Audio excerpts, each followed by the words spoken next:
Shalom, queridos, graça e paz. Já estamos aqui online, estamos ao vivo nessa live da Escola da Bíblia. Um tempo muito precioso que Deus tem reservado a nós. E já estou aguardando os primeiros a aparecerem por aqui. Já estou vendo um likezinho. E eu peço a você que compartilhe esse link nos seus grupos de WhatsApp, na sua página. Se você quiser abrir uma sala de vídeo também. Shalom, cada um de vocês estão entrando aqui. Glória a Deus que o pessoal já está chegando. Já temos 12 pessoas. Graças a Deus por isso. Graças a Deus por cada vida que está aqui. Esse tempo é muito oportuno. Estudarmos a palavra de Deus. E hoje nós temos um assunto muito interessante sobre família. Maio é o mês da família e nós reservamos esse espaço da Escola da Bíblia para falar da família de Jesus. Olha que coisa tremenda e importante a gente conhecer um pouco da família de Jesus. Jesus também teve uma família biológica e uma família espiritual. Nós vamos também mencionar esses dois lados aí da família de Jesus, a família biológica e a família espiritual. E nós fazemos parte, aleluia, dessa família espiritual. Somos parte de uma família de muitos filhos e filhas semelhantes a Jesus. Esse é o propósito de Deus. Aleluia. Nós pedimos a você que está chegando aí que cumprimente, que você venha saudar a todos aqui que estão presentes e compartilhe esse link aí na sua página. Você pode abrir uma sala de vídeo, quem sabe é uma oportunidade para a gente alcançar outras vidas. Cada sala de vídeo que nós abrimos, cada link divulgado, são vidas que são alcançadas. Por isso que é importante. Eu peço a você que todas as vezes que você receber um link do nosso canal do YouTube, que você curta lá, ok? Se inscreve se você não se inscreveu. É muito importante a gente mobilizar tudo em prol do Rei do Reino, irmãos. Tudo em prol da propagação do Evangelho do Reino de Deus. Nós queremos que o Senhor Jesus seja anunciado. Amém? Estou aguardando aí a chegada dos amados irmãos e irmãs, para nós iniciarmos esse tempo que vai ser muito precioso, produtivo, edificante para todos nós, ok? Aleluia! Deus é bom. Estou vendo aí já algumas pessoas chegando. Aleluia! Vai ser um tempo muito precioso. Estudar a palavra sempre é bom, né? Eu sou apaixonado por esse Deus e pela sua palavra. Sou grato a Deus, porque foi através dessa palavra que eu fui alcançado, que eu fui transformado, que eu fui mudado para ser uma nova criatura em Cristo Jesus. Então é importante você propagar o Evangelho. Aliás, esse é o sinal o último sinal da vinda do Senhor Jesus é quando esse evangelho for propagado a todas as nações.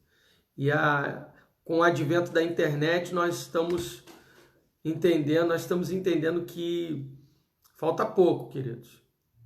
Falta pouco para que esse dia chegue. Aleluia. Glória a Deus. A paz, Rosângela. Glória a Deus. Como é que está o Vanderlei? Uma alegria ter você aqui com a gente. Deus te abençoe. Shalom, Elisângela Franco. Filha amada. Deus abençoe você, sua casa, sua família, seu esposo, irmão Fábio. Amém? Todos vocês aí. Vamos chegando e vamos nos preparando para esse tempo de edificação, que é o tempo de estudarmos a palavra do Senhor. Glória a Deus. Aguardando só mais um tempinho, só mais 2 minutinhos para a gente começar. Esse vídeo vai ficar aqui na nossa página do Facebook, depois ele vai subir para o YouTube. E quando ele subir para o YouTube, eu vou pedir para que você dê um like lá e divulgue esse vídeo para que outras vidas sejam alcançadas. Shalom, Fabiane. Deus te abençoe. Amém. Todos que estão chegando aí, shalom. Amados irmãos e irmãs, que vêm estudar a palavra do Senhor. Maravilha, né? Maravilha. Amém. Pastora Gilmara, Elber, prazer receber vocês aqui. Que benção. Deus abençoe vocês. A filhinha amada. Beijo no coração. Aleluia. Glória a Deus. Estamos chegando aí já ao número de 50 aparelhos, né? 50 aparelhos equivalem mais pessoas assistindo. Shalom, Marquinhos. Abraço, meu querido. Deus abençoe você, Luciana, sua linda família. Prazer tê-lo aqui para estudar a palavra do Senhor. Escola da Bíblia, hoje com o tema A Família de Jesus. Nós vamos falar sobre a família de Jesus. Eu quero convidar você a orar nesse tempo, antes de abrirmos as nossas Bíblias e estudarmos esse tema sobre família, especificamente sobre a família de Jesus. Shalom, Renilton. Deus te abençoe. Vamos orar, Pai. Obrigado por esse tempo tão precioso. Obrigado, Pai, pela oportunidade que o Senhor nos concede de estudarmos a Tua Palavra, as Sagradas Escrituras. Obrigado porque ela tem sido alimento, nosso alimento espiritual, e queremos desfrutar desse alimento da melhor forma possível, e que esse alimento venha saciar a nossa fome, a nossa sede, e que possamos buscar no Senhor conhecimento. E que esse tempo seja um tempo de crescimento, no conhecimento da Tua Palavra, Senhor. Pedimos que Teu Espírito tenha total e plena liberdade nessa noite para ministrar aos nossos corações. Eu me coloco diante do Senhor, Pai, que o Teu Espírito me use para ser instrumento de edificação para o corpo de Cristo. Toma cada vida, leva agora os nossos pensamentos cativos à obediência de Cristo, segundo a Tua Palavra, e fale conosco, Pai, em nome de Jesus. Amém, amém e amém. Glória a Deus. Evangelista Paulo, shalom, querido. Jean, beijão, Jean. Como é que tá? Paraíba do céu, né? Não é Paraíba do Sul, não. Paraíba do céu. Prazer tê-lo aqui, querido. Quanto tempo a gente não se vê, né? Muito bom. Glória a Deus. Eu peço a você que nessa hora abra a sua Bíblia no primeiro Evangelho, o Evangelho segundo escreveu Mateus, capítulo 1, versículo de número 1. Mateus 1, versículo 1. Nós vamos começar a falar acerca da família de Jesus, ok? Essa é a nossa proposta da Escola da Bíblia, é a terceira Escola da Bíblia nesse ano de 2020.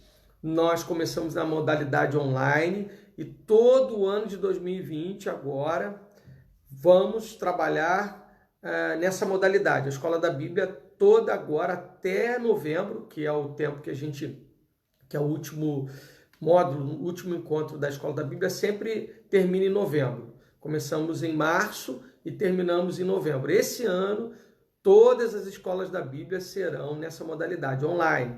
Então, você que mora longe, você que não está perto da gente em Pilares, você vai ter a Escola da Bíblia aí disponível para você estar conosco. Nós temos visto aí outros irmãos e irmãs de outras congregações, gente da região dos Lagos, gente da região serrana, gente da Baixada Fluminense, da Zona Norte, Zona Oeste, Zona Sul. Glória a Deus pela vida de cada um de vocês. Eu me sinto privilegiado de poder abençoar a sua vida. Mateus capítulo 1, versículo de número 1, ok?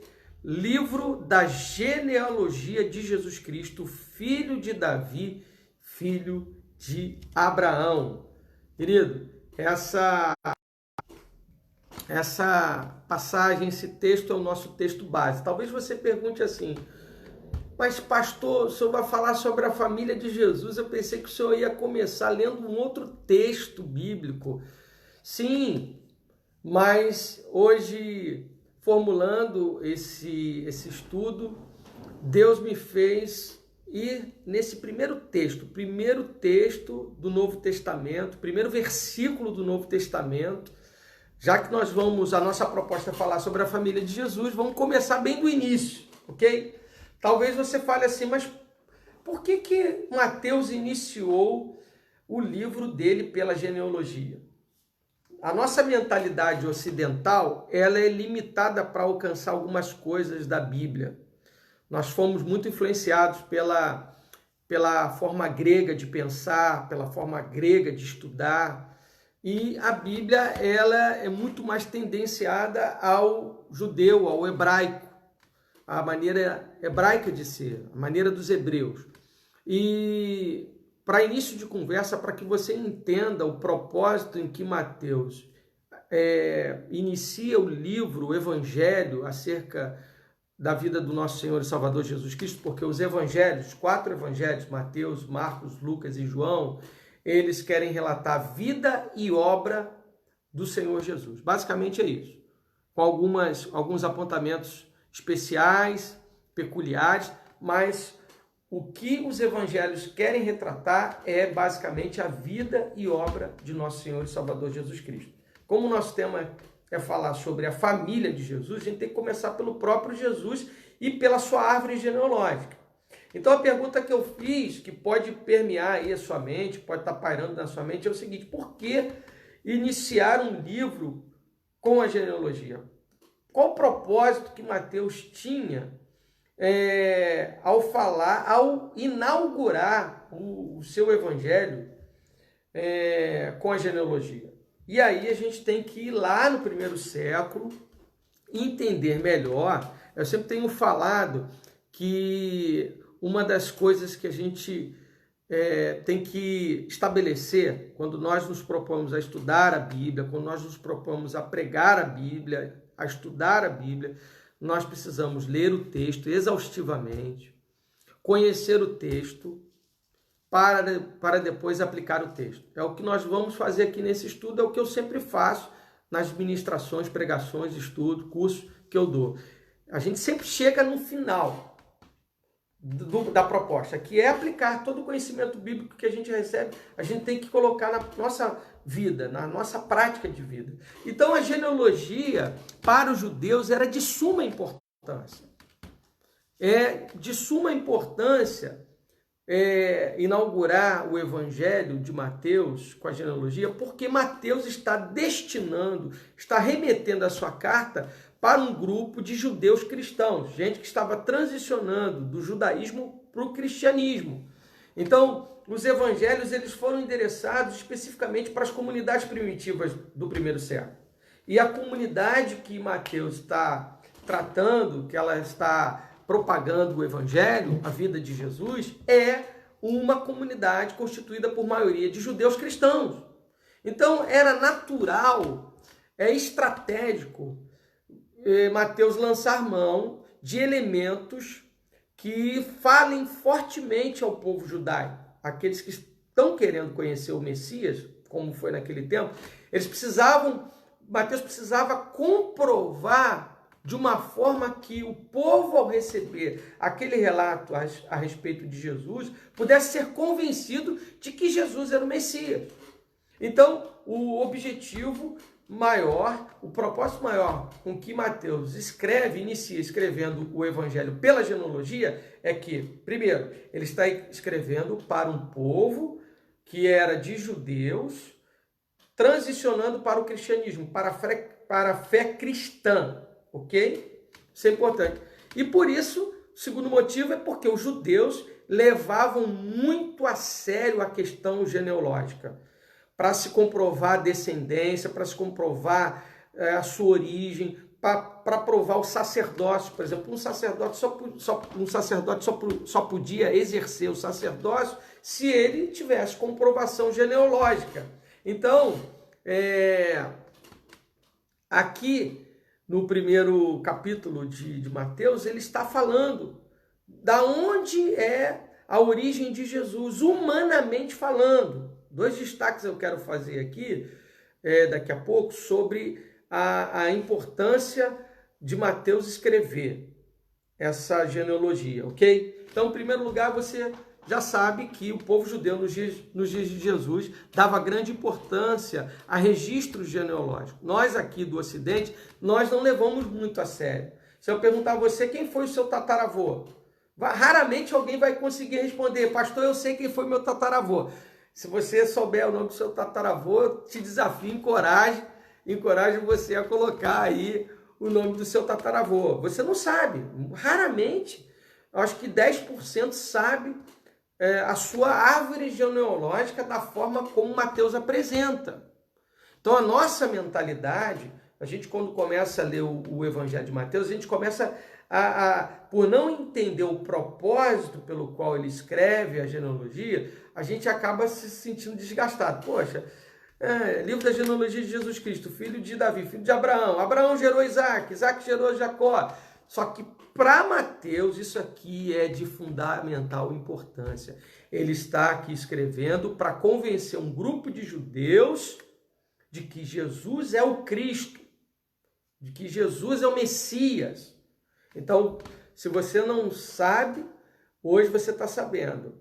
O fato da genealogia de Jesus estar aqui no Evangelho de Mateus era de suma importância para quem ele estava escrevendo naquela época, ok?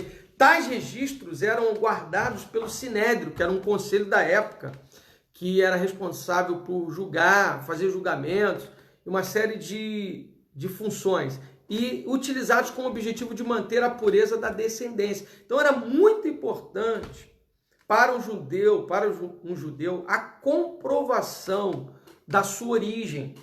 E como Mateus se propõe a comprovar a origem do Messias, ele faz toda a árvore genealógica, estrutura toda a árvore genealógica. É uma árvore genealógica muito especial, que não vai dar tempo da gente entrar em minúcias e detalhes, e a gente precisaria de um estudo específico só para tratar dessa genealogia aqui de Jesus e traçar até um paralelo com a genealogia de Lucas capítulo 3, ok? Mas não é o nosso foco, é só para provar. O que Mateus quer fazer aqui é usar o método para provar que Jesus Cristo não é uma figura isolada, não é um inovador ou uma pessoa que não tinha família, mas alguém que foi prometido em abundantes profecias.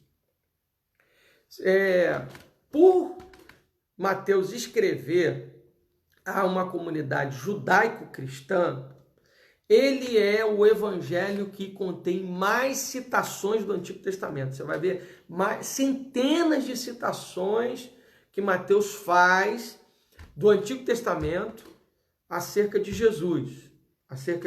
Por quê? Porque a finalidade dele, o tempo todo, do início do primeiro capítulo de Mateus até o capítulo 28, são 28 capítulos, é a tentativa dele comprovar pela genealogia, pelas citações do Antigo Testamento, de que Jesus é o Messias, ok? Ele apresenta aqui 2 linhagens. A primeira, a linhagem humana, que é do versículo 1 ao versículo 17, que fala da árvore genealógica de Jesus, e também nós temos a comprovação da linhagem divina, a partir do versículo 18 até o 25. Então, Mateus ele fala aqui as 2 dimensões acerca de Jesus, a dimensão humana e a dimensão divina. Jesus foi 100% homem e ele é 100% Deus. Eu estou falando que ele foi 100% homem porque Jesus já exerceu seu ministério terreno e a Bíblia fala que ele foi assunto aos céus, está à destra de Deus Pai e em breve voltará. E ele é 100% Deus. Então a gente vê na visão de Mateus, na visão dos evangelhos, outros evangelhos, os escritos de Paulo falam essas 2 dimensões, a dimensão humana e a dimensão divina do Senhor Jesus. É interessante que nesse primeiro versículo, Mateus usa 2 nomes aqui, 2 nomes de Jesus. Jesus Cristo.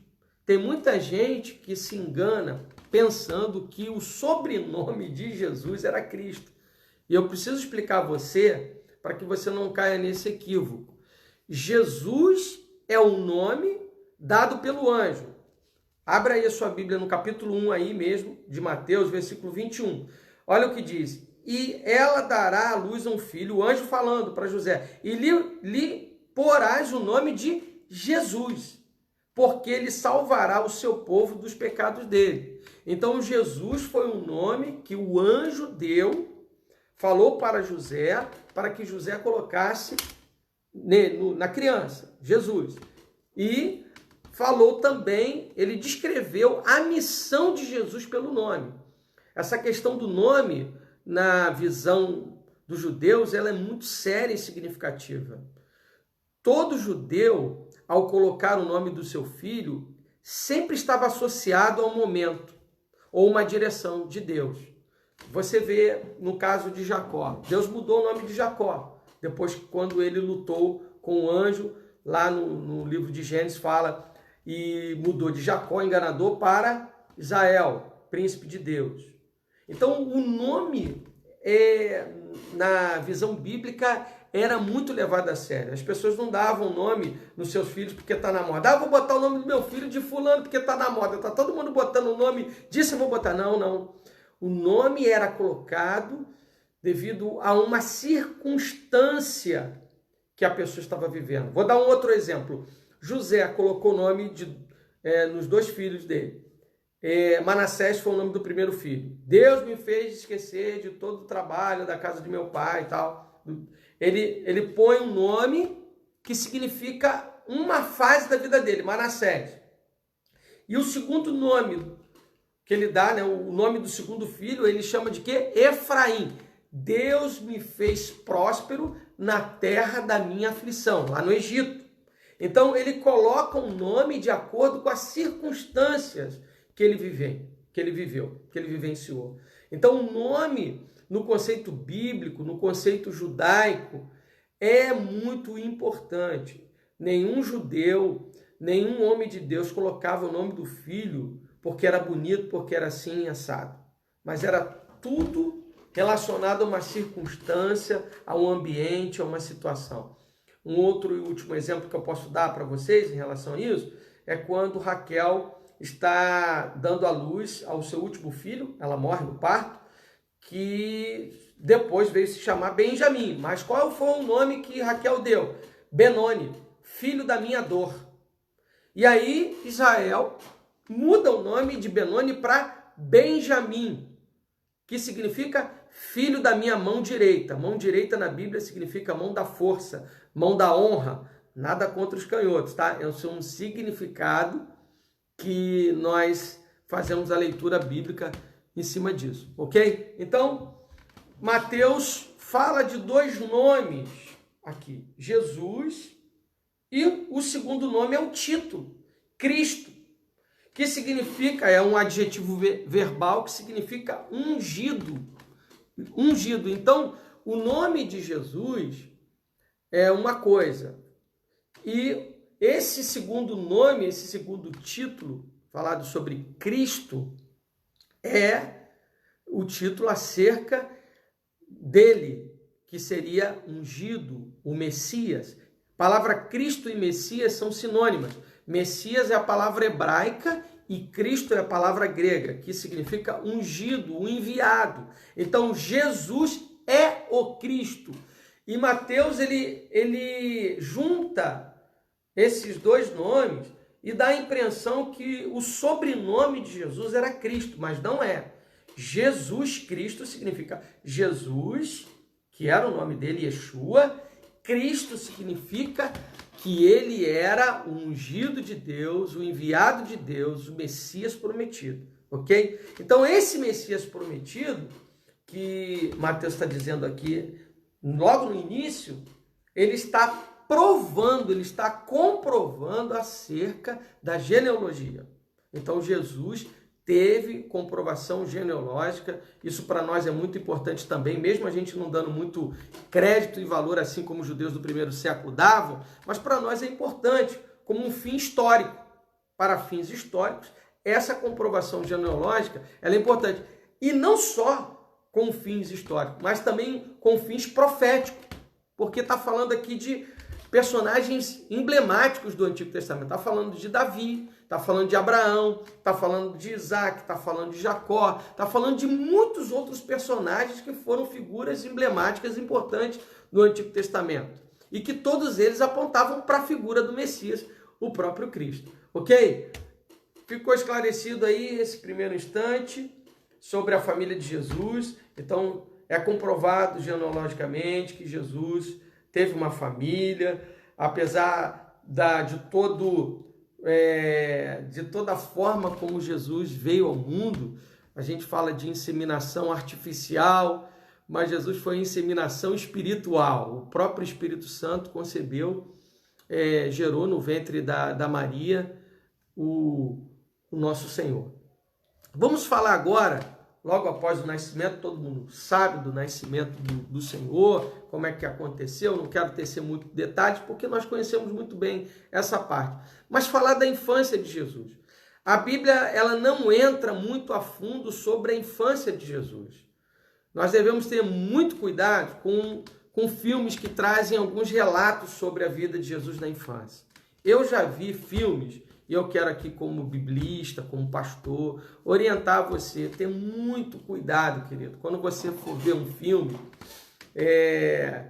e aparecer nesse filme Jesus criança ou pré-adolescente, antes dos 30 anos, Jesus fazendo algum milagre. Eu não sei se alguém aqui já viu algum filme, eu já vi filmes que mostram Jesus criança fazendo milagres.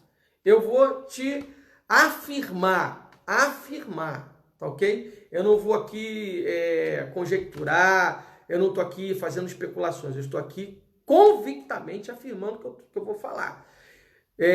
Pode tratar isso como heresia, e eu vou te mostrar isso biblicamente. Jesus só começou o exercício dos milagres, ministerialmente falando, a partir dos 30 anos.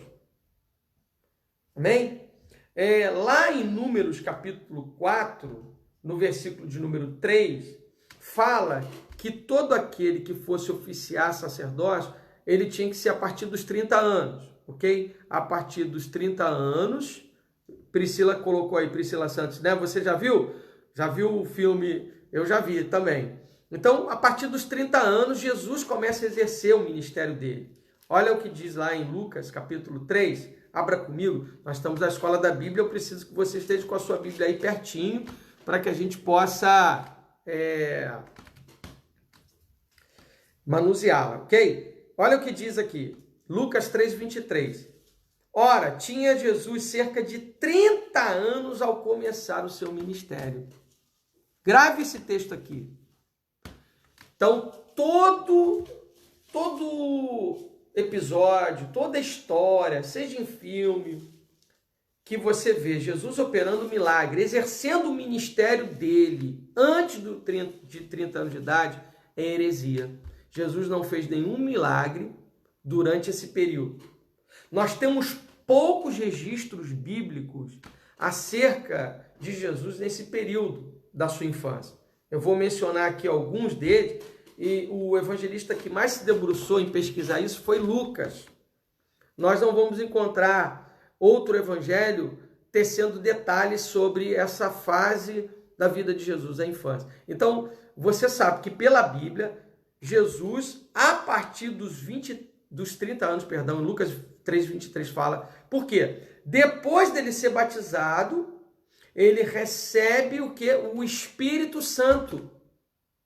Então, a partir desse momento que ele recebe, aos 30 anos, é o momento que ele recebe o Espírito Santo, ele vai exercer o seu ministério. A Bíblia fala, tem um texto muito importante para a gente associar a esse fundamento, que está lá em Atos dos Apóstolos. Deixa eu ver aqui.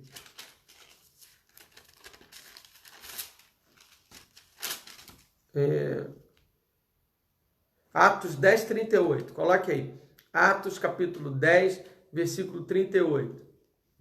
Como Deus ungiu a Jesus de Nazaré com o Espírito Santo e com poder, o qual andou por toda parte fazendo o bem, curando todos os oprimidos do diabo, porque Deus era com ele. Então, a partir do momento que Jesus é batizado por João Batista no Rio Jordão, conforme o relato de Lucas, capítulo 3, versículo 21 e 22, o Espírito Santo desce sobre ele. Aos 30 anos de idade, ele começa a exercer o ministério dele. Então, todo milagre realizado no ministério de Jesus foi a partir dos 30 anos. Como nós sabemos que o primeiro milagre de Jesus foi feito em Caná da Galileia, lá transformando a água em vinho, por aí vai. Os evangelhos registram cerca de 36 milagres que Jesus teria feito, mas a Bíblia fala que não haveriam livros na face da terra para que contabilizasse esses milagres. Então, todo filme que apresentar Jesus fazendo algum tipo de milagre antes dos 30 anos, biblicamente, a gente refuta, a gente rejeita, a gente não aceita, ok? Então, o que a Bíblia fala da infância de Jesus? Vamos lá, a gente está falando da família de Jesus, mas é importante falar do próprio Jesus aqui nesse período, para a gente entrar mais especificamente na família. Então, o Evangelho de Lucas revela alguns momentos. Vamos lá para Lucas, capítulo de número 2. Você pode abrir aí, Lucas, capítulo 2. O pessoal está dizendo aí que travou. 3 pessoas falaram aí que travou. Travou em que período? Não, aqui não travou. Tem gente que está dizendo que não travou. Às vezes pode ser a nossa própria internet. A própria internet da casa, às vezes ela pode dar problema. Ontem mesmo nós tivemos problemas de conexão aí com algumas pessoas. A gente foi tentar conectar e não conseguimos. Tá normal? Aí o pessoal está dizendo normal. Ok, vamos continuar então. Então, quais são os momentos que eu quero destacar aqui da infância de Jesus? A infância de Jesus. Primeiro, sobre a circuncisão. Lucas capítulo 2 fala que Jesus passou pela circuncisão, ou seja, ele cumpriu a lei. A lei falava que ao 8º dia de nascido, a criança passava pelo rito da circuncisão, a aliança abraâmica. Jesus cumpriu a lei da circuncisão. Depois nós temos a apresentação de Jesus no templo, outro momento que ele cumpre a lei, lá em Levítico 12, do versículo 6 ao 8, Jesus está cumprindo essa lei, a família de Jesus está cumprindo essa lei. É bom que se diga que a família de Jesus aqui é muito importante haver esse destaque. Tá? Ao 8º dia, Jesus é circuncidado, depois apresentado no templo. Estou em Lucas capítulo 2, a partir do versículo 21, ok? Lucas 2, 21, circuncisão, versículo 22 ao 24, ele é apresentado no templo. Mais uma vez você percebe a família cumprindo a lei. Se você ler o texto de Levíticos capítulo 12, versículo 6 ao 8, você vai entender esse momento da apresentação do templo, ok? E o versículo 39 de Lucas 2 diz o seguinte: cumpridas todas as ordenanças segundo a lei do Senhor, voltaram para a Galiléia, para a sua cidade Nazaré. Então, esse detalhe que Lucas apresenta aqui é muito importante, porque a gente percebe que Jesus nasceu numa família temente a Deus,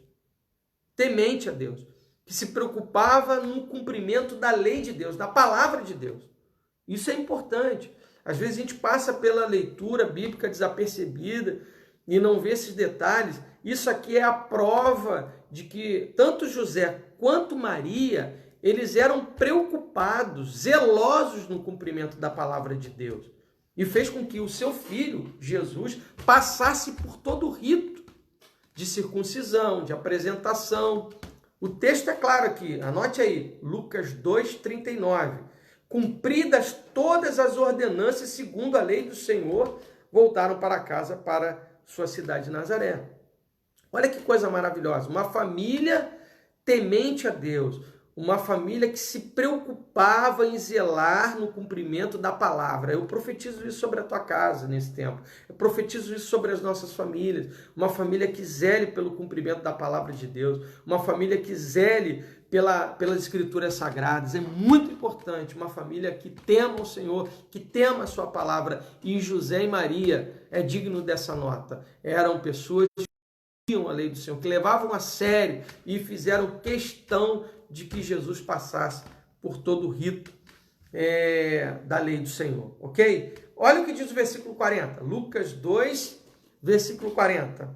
Crescia um menino e se fortalecia, olha que coisa linda, gente, enchendo-se de sabedoria e a graça de Deus estava sobre ele. Olha como uma família pode influenciar positivamente na vida de uma criança. Por que o menino estava crescendo dessa forma? Estava se fortalecendo, estava se enchendo de sabedoria e a graça de Deus estava sobre ele. Porque ele tinha um pai e uma mãe que zelava, que cuidava, que fazia de tudo para que a lei de Deus, para que o cumprimento da palavra fosse uma verdade, uma realidade na vida de Jesus. Isso é muito lindo, irmão. Isso é muito lindo e é isso que Deus tem requerido de nós nesse tempo, como família. Você está em casa, você está com a sua família, você está com a sua esposa, você está com seus filhos e é muito importante que esse tempo seja vivenciado dessa forma. Vivenciar junto à lei do Senhor, a palavra de Deus, as escrituras sagradas. Amém, Carla? Recebe mesmo, em nome de Jesus. A Carla está dizendo aí, recebo. Isso aí é um tempo da gente receber muito da palavra de Deus. Então, nós vemos também um outro relato que para mim é um relato muito impactante e que só Lucas traz esse relato, que é Jesus aos 12 anos de idade, lá em Jerusalém, no templo, falando com os doutores da lei. Lucas 2, do 41 ao 47. Anote aí essa porção da escritura. Lucas capítulo 2, versículo 41, 47. Também é outro registro que Lucas traz da fase de infância de Jesus. Ora, anualmente iam seus pais a Jerusalém para a festa da Páscoa. Quando ele atingiu os 12 anos, pré-adolescente já, né? Saindo da infância para a adolescência. Subiram a Jerusalém segundo o costume da festa. Terminados os dias da festa, ao regressarem, permaneceu o menino Jesus em Jerusalém, sem que seus pais o soubessem. Pensando, porém, estar ele entre os companheiros de viagem, foram caminho de um dia, e então passaram a procurá-lo entre os parentes e os conhecidos. E não o tendo encontrado, voltaram a Jerusalém à sua procura. 3 dias depois, o acharam onde? No templo, assentado no meio dos doutores, ouvindo-os e interrogando-os. E todos os que ouviam, muitos se admiravam da sua inteligência e das suas respostas. Olha que coisa maravilhosa. Obrigado, Lu. Lu colocou aí a referência. Olha que coisa maravilhosa, querido. Olha a criação que Jesus teve, e é muito importante a gente registrar que José e Maria foram importantíssimos nessa primeira fase da vida de Jesus. E o destaque de Lucas é sobre a sabedoria que o Pai Celestial deu a Jesus aos 12 anos de idade. A gente não pode confundir a sabedoria de Jesus aos 12 anos de idade e entender que a partir desse momento ele estava realizando milagres. Não. Eu li um texto anteriormente a esse momento, Lucas 3:23, que deixa claro para nós que Jesus só começou a exercer o seu ministério de milagres, de cura, a partir dos 30 anos. Uma coisa é uma coisa, outra coisa é outra coisa. Então aqui traz um registro importante da sabedoria celestial, da sabedoria divina sobre o menino Jesus, ok? Também quero destacar, para concluir essa fase de infância de Jesus e avançarmos no nosso estudo, Lucas 2, 51 e 52. Olha o que diz aqui. E desceu com eles para Nazaré, e era-lhe submisso. Está falando que Jesus era submisso. Olha aí, filhos. Olha, filhos que estão me ouvindo. Eu vou repetir. Lucas, capítulo 2, versículo 51. E desceu com eles para Nazaré. Está falando Jesus, quando foi encontrado pelos seus pais, aos 12 anos, volta para Nazaré, cidade da sua infância, e era-lhe submisso, ele era submisso aos seus pais. Sua mãe, porém, guardava todas essas coisas no coração. E crescia Jesus em sabedoria, estatura e graça diante de Deus e dos homens. Olha como é importante alinhar obediência com crescimento. Olha como é que nada é por acaso. Tudo tem um propósito. O fato do evangelista Lucas colocar aqui no versículo 51 que Jesus era submisso aos seus pais. Olha que ensino que o Espírito Santo está nos dando hoje. A todos que estão me ouvindo, que são filhos, precisam guardar essas palavras. Sede submisso aos vossos pais. Sede submisso. Jesus demonstrou submissão aos seus pais. 12 anos de idade. Hoje eu fico vendo gente adolescente querendo levantar dedo para os pais.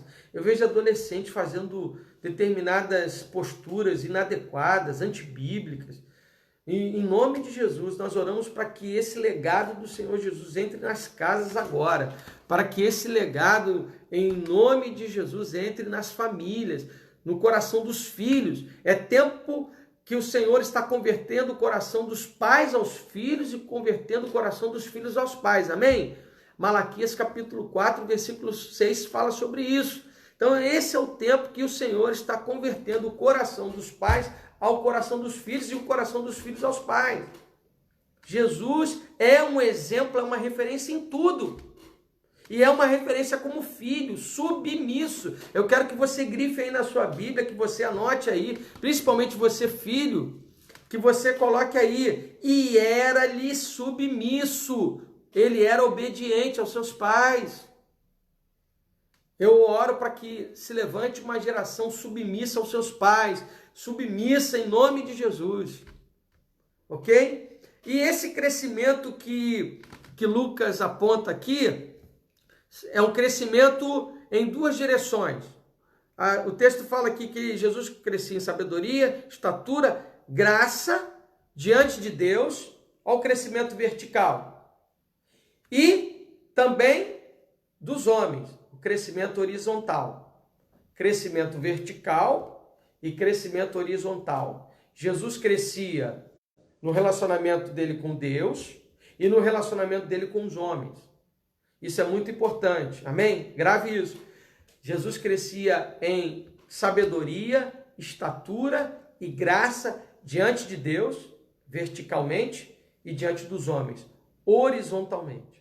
É o crescimento que todos nós devemos ter. O crescimento vertical, crescendo em sabedoria, em graça diante do Senhor. Muitos de nós não podemos mais crescer em estatura, já chegamos... A gente pode só crescer na estatura espiritual, chegar à estatura do varão perfeito. Mas a estatura física, uns cresceram de mais, outros cresceram de menos, como eu. E vida que segue, né? Segue o culto. Glória a Deus. Então, findamos aqui, fechamos esse primeiro momento da infância de Jesus, que é importante. Tem gente que não sabe esses detalhes, tem gente que não se atenta a esses detalhes da vida do Senhor. E é muito importante a gente... pesquisar, saber como é que Jesus foi como criança, como é que Jesus foi como adolescente. E desse tempo de 12 anos até os 30 anos, nós não temos relato bíblico acerca de Jesus. Só vamos ter relato acerca da vida de Jesus após os 30 anos. Então, dos 12 aos 29 anos, nós não temos relato bíblico sobre a vida de Jesus. Mas isso não importa. O que importa é que quando Jesus, aos 30 anos de idade, começa o exercício do seu ministério, lembro do texto de Lucas 3:23, que eu já li aqui e já pedi para colocar-se, nós vamos ver os componentes da família de Jesus, a família biológica de Jesus, ok? Os componentes da família de Jesus, seus pais, José e Maria, e seus irmãos, Tiago, José, Simão e Judas. Não é o Judas Iscariotes e nem Judas o Zelote, tá bom? E esse Tiago não é aquele Tiago que está com João e Pedro no barquinho também. São os irmãos de Jesus. Mateus capítulo 13, abre aí sua Bíblia, versículos 55 e 56. Para quem não sabia que Jesus tinha irmãos, ele teve irmãos por parte de mãe, lógico. Ele foi concebido pelo Espírito Santo. Mateus 13. Sim, eu já falei Gilberto. Já falei que a maioridade, citei até o texto de Números 4, versículo 3. Obrigado. Gilberto Muniz colocou aí que a maioridade é... Há questionamentos, tem textos que falam de 20, tem textos que falam de 25, mas Jesus preferiu começar, segundo o texto de Números 4, 3, a partir dos 30 anos. Assim como Davi começou com 30 anos também, o reinado em Jerusalém. Nós temos vários exemplos bíblicos de homens que começaram o exercício do seu ministério a partir dos 30 anos.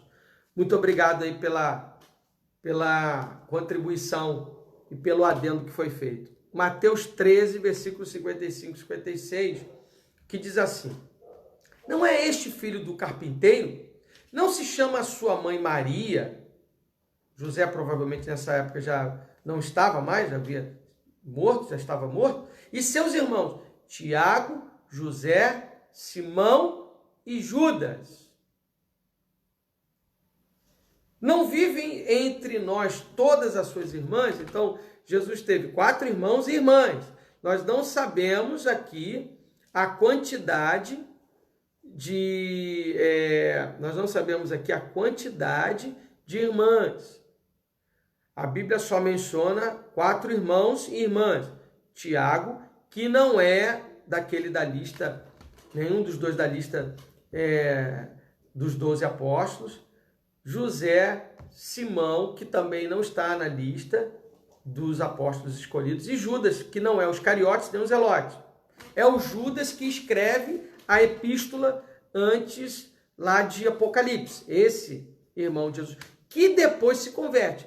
Tanto Judas quanto Tiago, os outros irmãos de Jesus, se convertem depois que Jesus é assunto aos céus. E a gente vai ver aqui que Jesus viveu um dilema, Jesus viveu crises de relacionamento com pessoas da sua própria família. Na verdade, não foi nem por conta dele próprio, ok?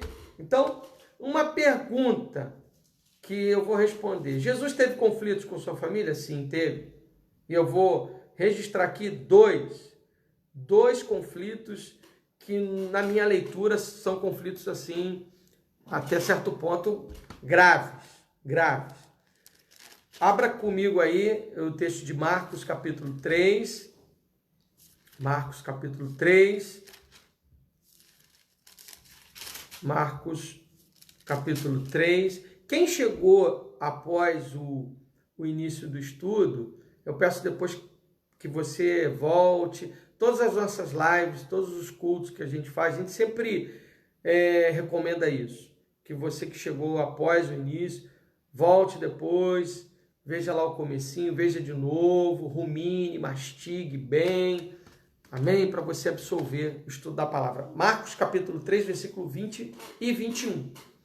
Olha a primeira crise registrada nos evangelhos de Jesus com a sua família.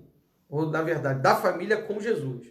Melhor assim. Então foi ele, está falando de Jesus, foi Jesus para sua casa. Não obstante, a multidão afluiu de novo, de tal modo que nem podiam comer.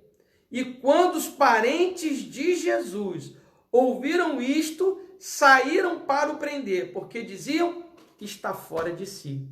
Gente, o que eles estão dizendo? Que Jesus era um louco. Jesus foi considerado louco pela sua própria família. Pense comigo, alguém fala assim, ele está fora de si. Quem está fora de si, está fora do seu perfeito juízo, é o quê? Uma pessoa louca, maluca.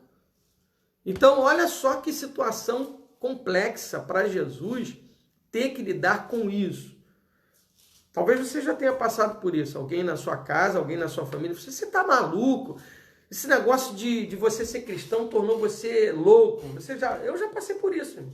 Já fui taxado dentro da minha família, quando morava, na verdade nem estava morando com os meus pais, mas pelos meus próprios familiares. Me falaram que eu estava maluco, que eu estava obsessivo, que eu estava bitolado, uma série de coisas que nós somos taxados dessa forma. E Jesus vivenciou esse conflito de ter sido chamado de louco, de estar fora de si. O texto fala que foram os parentes de Jesus, que foram a família de Jesus, ele já na fase adulta. Um outro texto que me chama a atenção que relata um certo conflito. Kátia, já passou por isso, Kátia? Quem mais já passou por isso aí? Coloca aí, não precisa falar detalhes não, mas coloque aí. Eu já passei por isso, a Kátia Machado. Beijão, Kátia, saudade de você. João 7, vai abrindo aí, João 7. É um outro conflito que Jesus passa e que está registrado nas Escrituras. João 7. Quem mais aí já? Já passou também, Leia? Já passou? João 7, obrigado, Lu. Do 1 ao 5. O enunciado aqui da minha Bíblia, a epígrafe, o título, tá? A incredulidade dos irmãos de Jesus.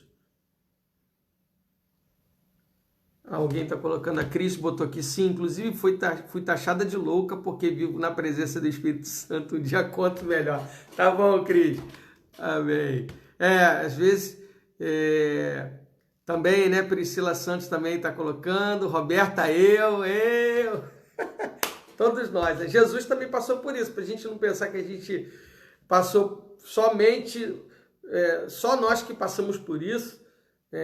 Jesus passou por isso também, queridos. Jesus teve dificuldades, a família de Jesus teve dificuldade com algumas posturas de Jesus.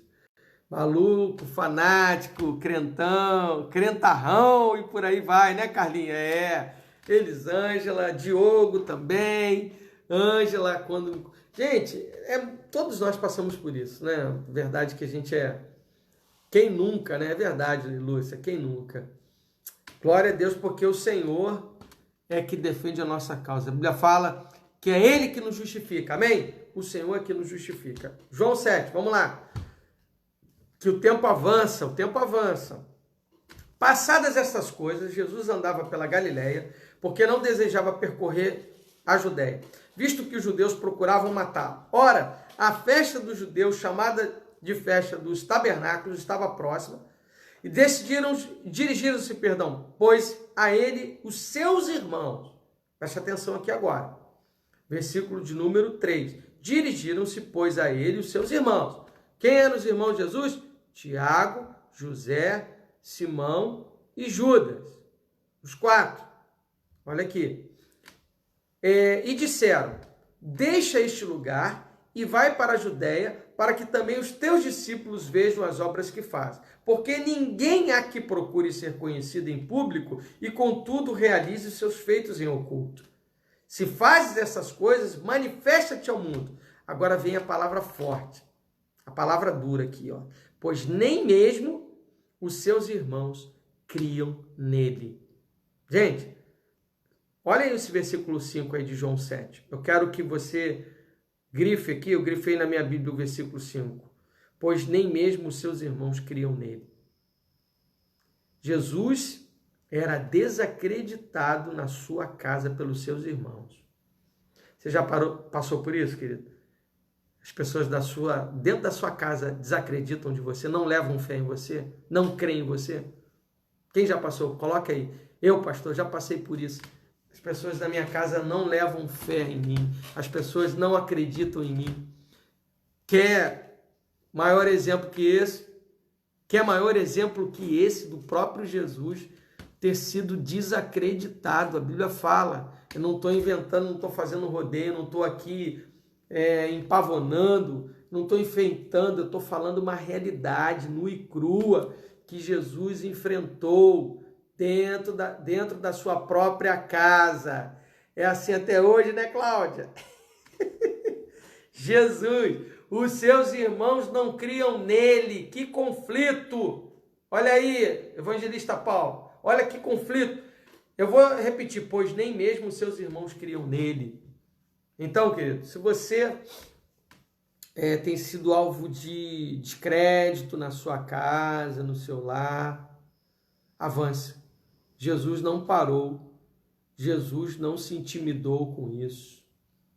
Jesus poderia ter ficado melindrado, né? Não poderia? Poxa, todo mundo lá fora me ama, todo mundo lá fora me respeita. Muitas vezes a gente se sente assim, mais respeitado pelos de fora do que os de dentro. É uma triste realidade. Muitos de nós, às vezes, nós somos mais respeitados pelos de fora do que pelos de dentro. Essa foi uma realidade de Jesus. Jesus foi muito mais, sim ou não? Foi muito mais reconhecido pelos de fora do que pelos de casa. Então, querido, não fique melindrado, não desanime, não esmoreça. Vai em frente. Jesus, ele continuou. Ele disse o seguinte, qual foi a resposta de Jesus aqui no versículo 6? João 7,6. Disse-lhes, pois, Jesus, o meu tempo ainda não chegou. Ou seja, Jesus, ele não entrou naquela jogada, naquele clima. Imagina o clima que se fez, o clima que se estabeleceu nesse diálogo, dos irmãos não crendo nele, dos irmãos jogando piadinha, porque o ar que nós conseguimos captar nas entrelinhas desse texto é um ar de deboche, é um ar de piada. É só você ver aqui no versículo de número 3. Deixa este lugar, vai para a Judéia, para que também os seus discípulos vejam as obras que você faz, porque ninguém há que procure ser conhecido em público, contudo realize seus feitos em oculto. Vai lá, manifesta-te ao mundo, pressionando, querendo ver se Jesus era de fato o Messias, se Jesus era o cara. Mas Jesus não entrou na pilha. Eu quero dizer para você, e o Espírito Santo manda te dizer, não entre na pilha das pessoas. Seja como Jesus. Jesus sabia como responder. Jesus sabia se portar com equilíbrio. Nós precisamos aprender com Jesus. Eu preciso aprender com Jesus. Você precisa aprender com Jesus. Saber como a gente vai responder, sem ser agressivo, para que esse assunto continuasse. Imagine se Jesus se voltasse para os seus irmãos e falasse poucas e boas. Ou, entre aspas, pagasse com a mesma moeda. Vou pagar com a mesma moeda, vocês estão jogando piadinha para mim? Vocês não me conhecem, não? Se Jesus se deixasse levar pela alma, pelo sentimento, porque Jesus corria sangue, Jesus era homem, Jesus era homem, então ele tinha, a Bíblia fala que ele teve os mesmos, nós temos os mesmos sentimentos, e ele também teve os sentimentos. Você não acha que nesse momento aqui Jesus não poderia ter ficado irado? A questão é, irai-vos e não pequeis. Deus nos permite ter o sentimento de ira, de tristeza, mas o grande desafio é como nós vamos reagir a esses sentimentos. Como é que a gente vai lidar com essas situações familiares? Quando nós estamos nesse período de quarentena, as piadinhas que às vezes acontecem dentro de casa, Jesus enfrentou isso aqui, ó. Olha como é que esse estudo é oportuno para nós nos debruçarmos nele, irmãos. Jesus passou pelo descrédito dos seus irmãos. Jesus teve que ouvir piadas. Jesus teve que ouvir certas afrontas, ser chamado de louco, de maluco, de estar fora de si. Mas em nome de Jesus, eu oro para que você se fortaleça, para que você não pague o mal com o mal. A Bíblia fala e nos ensina a pagar o mal com o bem. Amém, queridos? Coloque um amém aí. Então, Jesus não teve vida fácil. Jesus não teve vida fácil. dentro de casa, sofreu situações de conflito. Ainda falando desse momento de relacionamento de Jesus com a sua família, em nenhum momento nós vamos ver uma reação de Jesus hostil com seus familiares. Ele nunca pagou com a mesma moeda, nunca disse vento que venta lá, venta cá. Até porque no Sermão do Monte ele ensinou uma outra coisa que nós vamos falar lá no finalzinho sobre a aplicação desse estudo. A verdadeira família de Jesus. Nós vimos que Jesus tinha conflito com a sua família biológica, uma certa fase da sua vida, e existem situações da nossa vida que a gente pode conflitar dentro de casa. A gente pode ter conflitos. A gente não vai ver na Bíblia nenhuma família perfeita. Se você procurar lá nos patriarcas, Abraão, Isaac e Jacó, não existe na Bíblia família perfeita. Existem padrões bíblicos para que a gente nos aperfeiçoe em família.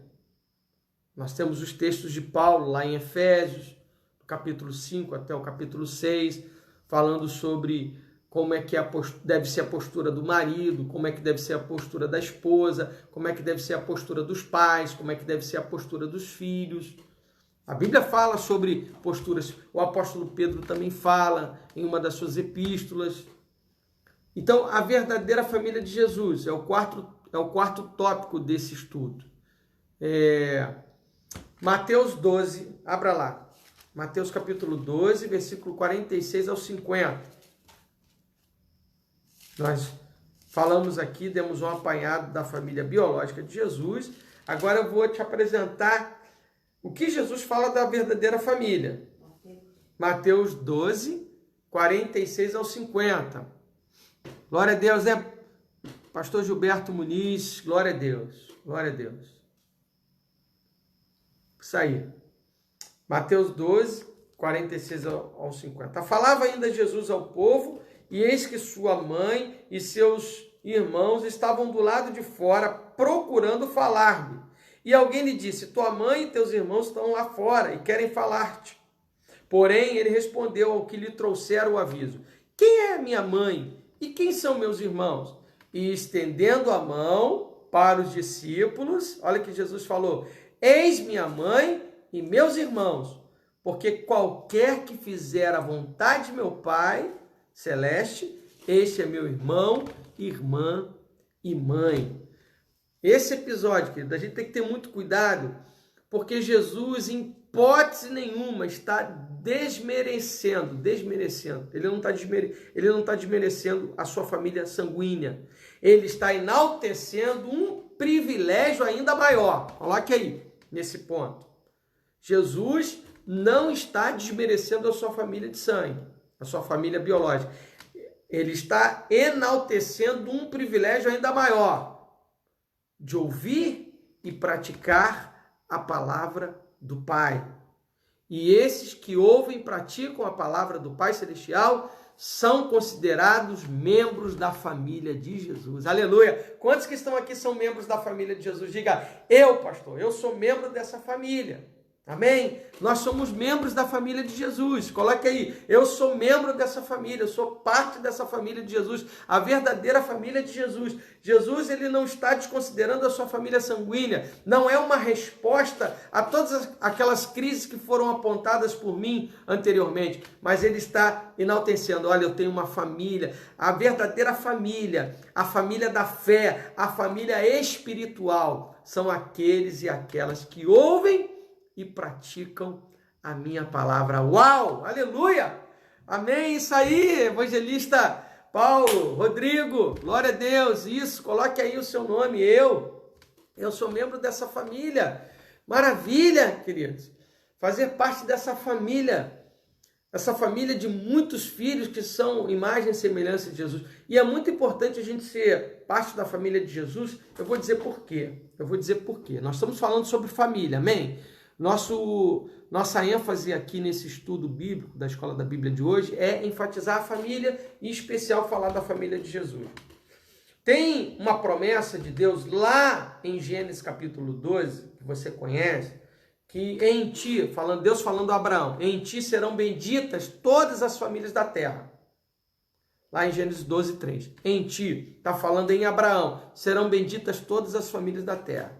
Aí a gente pensa, poxa, é só para judeu, é só para quem é hebreu. Não! A boa notícia vem agora. Você está preparado para receber essa boa notícia? Nós também somos contemplados a partir do momento que eu ouço e pratico a palavra de Deus e me torno membro da família de Jesus, eu sou, você também, nós somos contemplados pela promessa de sermos família bendita de Deus. Gálatas capítulo 3, versículo 29. Vou aqui o meu marcador de Bíblia. Gálatas capítulo 3, vamos lá comigo. Versículo 29. Olha aí, eu quero declarar isso sobre a sua vida. Você que é da família de Jesus, há uma promessa tremenda. Gálatas capítulo 3. Gálatas capítulo 3. Achou aí? Versículo 29. Coloque aí alguém, por favor. Obrigado, Lu botou aí. Gálatas 3, 29. Está preparado aí para receber a bênção? Então vai lá. E se sois de Cristo, também sois descendentes de Abraão e herdeiros segundo a promessa. Aleluia!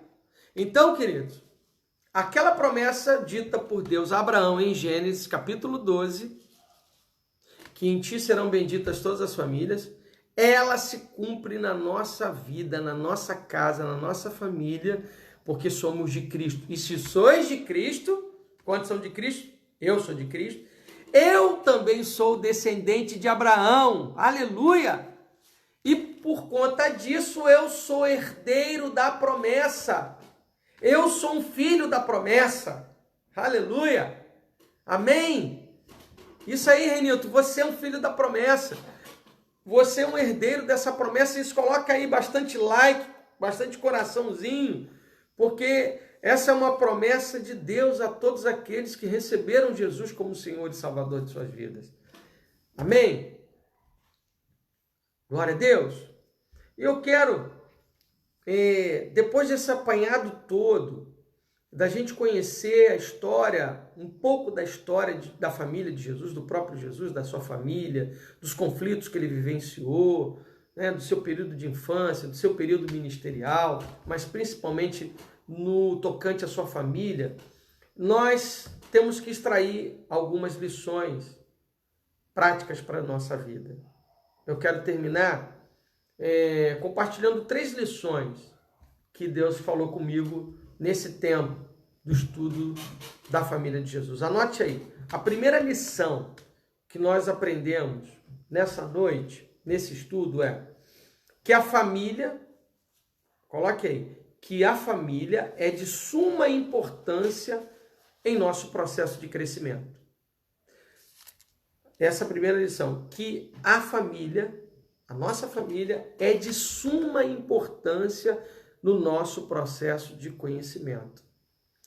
E eu quero lembrar vocês do texto de Lucas 2, 51 a 52, quando fala que Jesus crescia em sabedoria, estatura, graça diante de Deus e dos homens. E foi muito importante a família como base para proporcionar a Jesus um crescimento como ser humano. E nós devemos dar graças a Deus pela nossa família, querido. Mesmo tendo uma família não tão estruturada, a minha família não foi muito estruturada, mas eu dou graças a Deus pela vida da minha mãe, eu dou graças a Deus pela vida do meu padrasto, eu oro sempre por eles, tenho orado muito nesse tempo de quarentena pela minha família, pelos meus familiares, por aqueles que lá atrás, na minha infância, fizeram de tudo para me ajudar, para ser um bom cidadão, para ser um bom homem. Até mesmo os erros dos nossos familiares, dos nossos pais, eu tenho certeza, irmão, que foi na tentativa de proporcionar uma educação boa para nós. Eu tenho certeza hoje, quando eu me lembro de atitudes da minha mãe, na minha infância, na minha adolescência, que hoje, segundo a leitura bíblica, segundo o texto bíblico, eu não consigo ver respaldo bíblico, eu vejo que foram posturas inadequadas, equivocadas, eu não murmuro, eu não praguejo, né? Eu não falo mal, eu não xingo. Em hipótese nenhuma, eu dou graças a Deus pela minha família, pelo tempo que eu convivi com a minha mãe. E hoje eu tenho uma outra família. A minha esposa faz parte da minha... Nós somos uma família. Então, hoje a minha mãe se tornou um familiar. Então, a gente sempre distingue. Famílias são aqueles que moram debaixo do mesmo teto. Familiares são pessoas que fazem parte da nossa árvore genealógica, mas moram em outro teto, em outro ambiente. Mas são importantes também. Então, essa é a primeira lição que eu consigo extrair baseado na vida de Jesus, na sua vida familiar. Foi de suma importância a família de Jesus. A gente percebe isso primeiramente nesse período de infância de Jesus e de pré-adolescência. O texto bíblico fala que houve um crescimento de Jesus em sabedoria, em estatura e graça. Por quê? Porque ele tinha pai e mãe, porque ele tinha uma família, certamente, até certo ponto estruturada, uma família que temia, que zelava pelas coisas de Deus. E é muito importante que a sua família seja a base para o crescimento. Que você, casal que está me ouvindo, que tem filhos, seja um instrumento de Deus. A bênção começa a partir dos pais. A conversão começa no coração dos pais. A gente tem lido, tem declarado e tem orado o texto de Malaquias 4:6, que nesses dias o Senhor converteria o coração dos pais ao coração dos filhos e o coração dos filhos aos pais. Então começa pelos pais. Segunda lição que eu quero extrair e compartilhar com vocês desse estudo, anote aí, que conflitos familiares são realidades para todos nós. Coloque aí. Segunda lição, que conflitos familiares são realidades para todos nós. Até Jesus. Eu dei aqui 2 textos que comprovam que Jesus viveu conflitos. Jesus teve que viver conflitos dentro da sua própria casa. Foi chamado de louco, está fora de si. Ele foi desacreditado pelos seus irmãos. Então ele passou por conflitos. Conflitos são realidade para todos nós. Então a gente não pode falar assim, meu Deus do céu, a minha família é a única que tem problema. Não, a família de Jesus também teve problemas. Sua família vai ter problemas. Muitas vezes nós vamos ver uma declaração que Jesus fez em Mateus 10:36, que é forte. Essa declaração aqui é forte. Segura aí. Você está preparado para segurar? Olha o que Jesus falou no capítulo 10, versículo 36. Ele diz assim: assim, os inimigos do homem serão os da própria casa. Mateus 10:36, tá? Esse texto aqui. Vou repetir. Mateus 10:36. Assim, os inimigos do homem serão os da própria casa. E aí você fala, eu moro com um inimigo. Meu irmão é meu inimigo, pastor. Talvez você esteja vivenciando um dilema como esse, uma situação como essa. Grave, séria. De gente que não se fala dentro da mesma casa. Irmãos que não se falam. De pessoas que ficam sem falar umas com as outras. Que se tratam como inimigas. E aí, olha só, Jesus fala isso aqui. É forte, né, Lúcia? Os inimigos do homem serão os da própria casa. Como Jesus ensinou a lidarmos com os inimigos? Aí é que está. Aí é que está a chave. Como Jesus nos ensinou a lidarmos com os inimigos? Mateus 5, vem comigo, Mateus capítulo 5. Se Jesus falou que os inimigos do homem serão os da própria casa, ele nos ensinou a lidarmos com os inimigos. Então vamos caminhar segundo os ensinos do Senhor Jesus. Vamos caminhar. Coloque aí Mateus 5, 43 ao 48. Segura aí essa instrução dada pelo Senhor a nós. Mateus 5, 43 ao 48. Mateus 5, 43 ao 48. Diz assim: Ouvistes que foi dito, amarás o teu próximo e odiarás o vosso inimigo. Eu, porém, vos digo, amai os vossos inimigos. Olha aí, ó. Olha o que eu e você temos que fazer com os inimigos da nossa própria casa. Eu vou repetir. Eu, porém, vos digo, amai os vossos inimigos e orai pelos que vos perseguem, para que vos tornei filhos do vosso Pai Celeste. Você quer ser um filho de Deus? Você quer ser considerado um filho de Deus? Como é que você trata um inimigo? Mesmo sendo da sua própria casa, ame-o. Ame-os. Os inimigos devem ser amados. Jesus é que diz isso aqui, querido. Ah, pastor, eu não consigo. Nem eu, por conta própria, a gente não consegue. Eu concordo com você. A Bíblia fala em Romanos 5,5 que o amor de Deus é derramado em nossos corações por quem? Pelo Espírito Santo que nos foi outorgado. Está lá em Romanos 5,5. Então nós temos que pedir ao Espírito Santo que derrame em nossos corações o amor de Deus, porque é só pelo amor de Deus que nós vamos conseguir amar os inimigos. Mas é uma orientação bíblica. Você quer ser considerado filho de Deus, filho do Pai Celestial, o que você tem que fazer com os conflitos familiares? Amar. Ame-os. Incondicionalmente. Porque quando Jesus fala desse amor aqui, ele diz aqui, eu vou continuar a leitura. Versículo 45. Para que vos torneis filhos do vosso Pai Celeste, porque ele faz nascer o seu sol sobre maus e bons, e vir chuvas sobre justos e injustos. Porque se amardes o que vos amam, que recompensa tendes? Não fazem os publicanos também o mesmo? Está falando do amor filéu, o amor amizade. Eu amo você porque você é meu amigo, porque você é meu irmão em Cristo.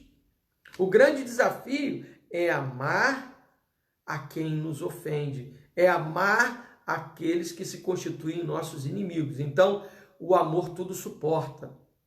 Paulo fala sobre isso em 1 Coríntios 13. E ele diz aqui, se saudardes somente os vossos irmãos, que fazeis demais? Não fazem os gentios também o mesmo? Portanto, sede vós perfeitos, como perfeito é o vosso Pai Celestial. Então, o amor que Jesus fala aqui, no versículo de número 44, é o amor de Deus, o amor ágape, o amor incondicional. Então, você não tem que estabelecer condições para amar uma pessoa da sua família. Ah, eu só vou, a partir de hoje, amar o meu irmão se ele fizer isso, se ele fizer aquilo. Não, está errado. O amor ágape, o amor de Deus, é o amor incondicional. É esse amor de Deus por nós. Mesmo quem somos, independentemente daquilo que fazemos, Deus continua nos amando incondicionalmente. Incondicionalmente. Então, quando Jesus fala que os inimigos do homem serão os da própria casa, ele está constatando uma realidade que ele mesmo vivenciou na carne, na pele, mas ele também dá um caminho para a gente lidar com essa demanda, com essa complexidade, que é amar o inimigo. Nós temos que amar. Então, se existe em algum lar agora, eu oro, que o Espírito Santo me toca agora para declarar toda a barreira que há agora nas casas, todo relacionamento quebrado, todos aqueles que estão se constituindo como inimigos uns dos outros. Eu oro para que tudo isso caia por terra em nome de Jesus. E declaro a paz sobre a tua vida. Eu declaro relacionamentos renovados, restabelecidos. Eu profetizo aquilo que o Senhor me confiou como ministro da reconciliação. Eu declaro tempo de reconciliação nas famílias. Amém? E por último, a última lição que eu quero compartilhar nesse estudo da família de Jesus, que além da importância da nossa família biológica, temos uma outra importante família, a família da fé, a família espiritual. Aquela família que Jesus falou lá em Mateus 12, do 46 ao 50. A igreja é a nossa família da fé, é a nossa família espiritual. Quantas saudades eu estou dessa família. Saudade de tanta gente que está passando por aqui, que está conosco nas lives. Saudade de poder abraçar. saudade de poder apertar as mãos, de poder nos encontrar. Essa família, Jesus revela aqui como ela é importante, como ela foi importante para ele próprio. Quando ele teve conflitos na sua família biológica, ele viu uma outra família, ele enxergou uma outra família, a família da fé, a família da afinidade.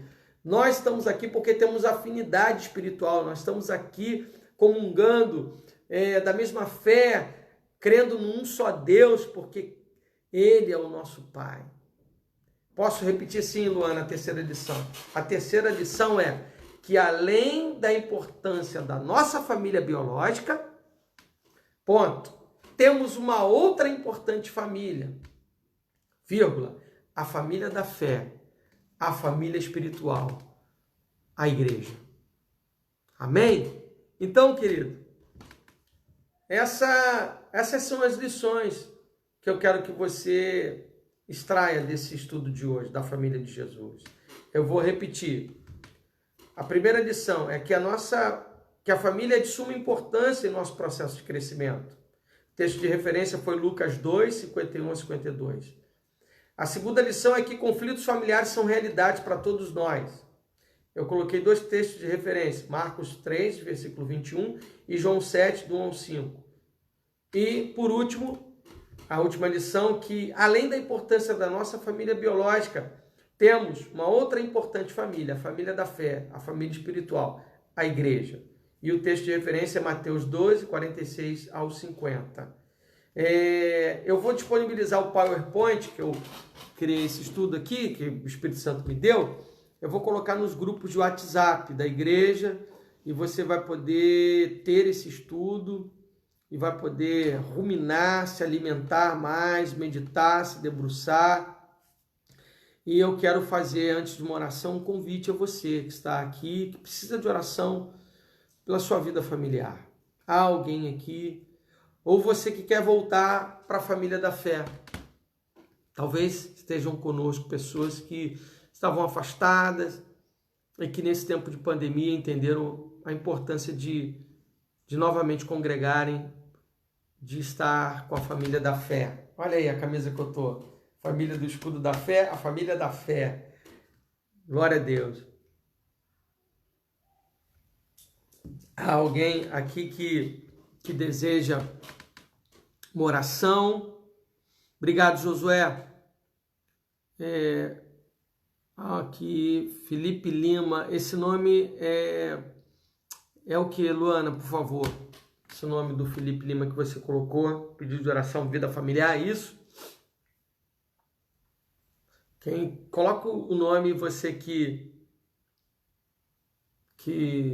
precisa de oração na área familiar, e você que quer voltar para a família da fé. Se você quer, isso mesmo, Admir, amigos mais chegados que irmãos. Provérbios fala sobre isso, verdade. Provérbios 17, 17, né? Primo, seu primo. Ok, vou orar pelo seu primo. Felipe Lima. Eu espero que esse estudo tenha sido edificante para a sua vida. Conversão. Ele tá entregando a vida dele a Jesus, ou que você quer que eu ore para que ele se converta? Só para eu entender mais, porque a gente acabou fazendo um convite. Se alguém quer voltar para a família da fé, coloque aí, fala assim: eu quero voltar para a família da fé. Ou eu quero me inteirar essa família da fé. Você que hashtag. Obrigado, Lu. Lu tá aqui me ajudando a criar um hashtag. Fala assim, hashtag eu quero me unir à família da fé. Eu quero me unir à família da fé. Coloque aí, hashtag eu quero me unir à família da fé. Amém. Ruth Nepomuceno, é isso, Ruth? Ruth é nossa, né? Ruth é nossa. Eu lembro da Ruth.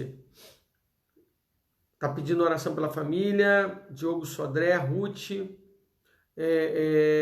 Roberto Cavalcante, né? Maria tá pedindo oração. Foi bênção, amém, Priscila. Foi bênção, né? Glória a Deus. Oração pelos irmãos Jorge e Nelson. A irmã Graça tá pedindo. Vamos orar então pelas famílias. Pai, Obrigado, Senhor, por esse estudo de hoje. Obrigado por esse tempo tão proveitoso, edificante, onde estudamos acerca da família de Jesus, Pai. Senhor, como é bom conhecermos a história do nosso Senhor. Pai, em nome de Jesus, nós oramos agora por cada família. Oramos pelo esposo da Fabiane, Júlio César, para que ele se converta. Oramos pela vida do Felipe Lima, primo da Luana, para que se converta. Oramos para que as famílias se convertam ao Senhor, para que os pais convertam seus corações aos filhos e os filhos convertam seus corações aos pais. Nós oramos para que haja, em nome de Jesus, Pai, um alcance de famílias. Pai, que no nome de Jesus, famílias estejam estabelecendo as suas vidas pautadas, Senhor, na palavra do Senhor, assim como José e Maria fizeram de tudo para criar Jesus na sua infância e adolescência nas Escrituras Sagradas. Que os pais cristãos, que aqueles e aquelas que estão aqui, Senhor, estão comigo aqui nessa live, possam verdadeiramente, ó Pai querido, serem tocados pelo Teu Espírito e levarem a sério a criação dos seus filhos, possam liberar palavras proféticas, possam liberar instruções que nortearão, Senhor, a vida dos seus filhos. Pai, nós declaramos essa palavra, Senhor, nesse tempo, onde famílias, ó Deus, estavam desestruturadas, que as famílias sejam reestruturadas nesse tempo, Senhor. Declaro que elas sejam reestruturadas pela Tua palavra, Senhor. Que, em nome de Jesus, diante de tantas crises que Jesus passou, Ele conseguiu cumprir a sua missão, Ele conseguiu cumprir o propósito, e que assim seja, mesmo diante de tantas situações e adversidades que passamos dentro do seio familiar, Senhor, o Teu propósito há de ser cumprido nas nossas vidas. Eu declaro nessa noite, propósito do Senhor sendo estabelecido nas casas, nas famílias, nos casamentos, na vida dos filhos e filhas. Deus, chega o tempo, ó Pai querido, onde tudo que tem tentado intoxicar e contaminar famílias está caindo por terra nesses dias. O plano orquestrado do inferno para tentar acabar com as famílias foi frustrado pelo Senhor, aleluia. O Senhor estabeleceu a família para ser bênção. Há uma promessa do Senhor em Gênesis, Pai, e aqueles que estão em Cristo são herdeiros dessa mesma promessa, Senhor, e nós nos apropriamos da promessa declarada em Gálatas 3:29, que diz que os que são de Cristo são descendentes de Abraão, e os que são descendentes de Abraão são herdeiros da mesma promessa. Eu declaro a promessa de que todas as famílias seriam benditas, ó Deus, a partir de Abraão. Ela atinge a sua casa, meu irmão, minha irmã, ela atinge a minha casa, ela atinge os nossos familiares. Declaro em nome de Jesus que nenhum tipo de conflito vai nos paralisar, assim como Jesus não foi paralisado por conflitos familiares. Ele avançou na missão, ele fez tudo que o Pai havia designado para ele fazer. Nós também avançaremos em nome de Jesus, nós vamos prosperar, porque Deus é conosco, e se Deus é por nós, quem será contra nós? Agindo Deus, quem impedirá? Pai, muito obrigado por esse estudo, muito obrigado, Senhor, pela Tua revelação. Nós extraímos todas as lições que o Teu Espírito trouxe a nós nesse tempo, Pai, e que as famílias sejam ricamente abençoadas, e que relacionamentos sejam restaurados, e tudo para a glória do Teu nome, em nome de Jesus. Amém, amém e amém. Que bênção, que maravilha, irmãos. Eu senti aqui Deus ministrando a muitas casas. Eu senti o toque do Espírito através dessa aula da Escola da Bíblia sobre família. Eu senti o toque tremendo do Espírito Santo realizando algo nas casas, em relacionamentos. Então, dê o seu passo. Tem gente que fala assim, mas foi ele que errou. Eu tô assim, eu não falo com um fulano da minha família, eu não falo com um primo meu, porque foi ele que errou. Oi, deixa eu te falar uma coisa. A Bíblia fala que se depender de vós, quanto depender de vós, eu vou ler esse texto aqui, porque o Espírito Santo queima no meu coração para falar sobre isso. Aleluia. Romanos 12, anote aí, Romanos 12.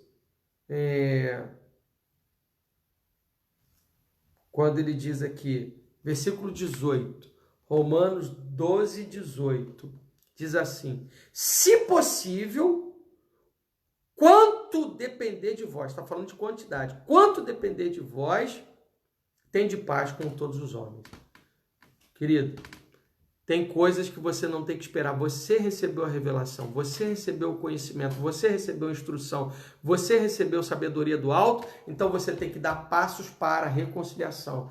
Esse estudo vem trazer reconciliação. O Espírito Santo falou comigo claramente durante essa oração agora.